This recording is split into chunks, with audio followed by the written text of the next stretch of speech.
में जब मलकू को खास तौर पर इमरान खान के लिए गाना कैदी नंबर 804 गाने के लिए कहा तो मलकू भी पीछे ना हटा और मलकू ने कैदी नंबर 804 गाना शुरू कर दिया। लेकिन उसी वक्त लंदन के शो में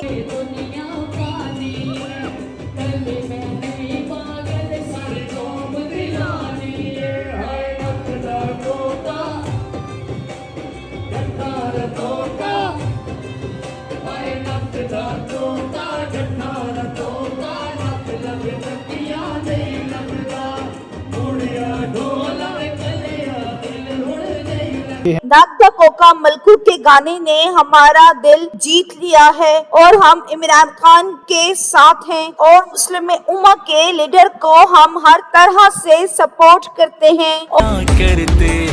बल्कि दुनिया के मकबूल तरीन लीडर बन चुके हैं और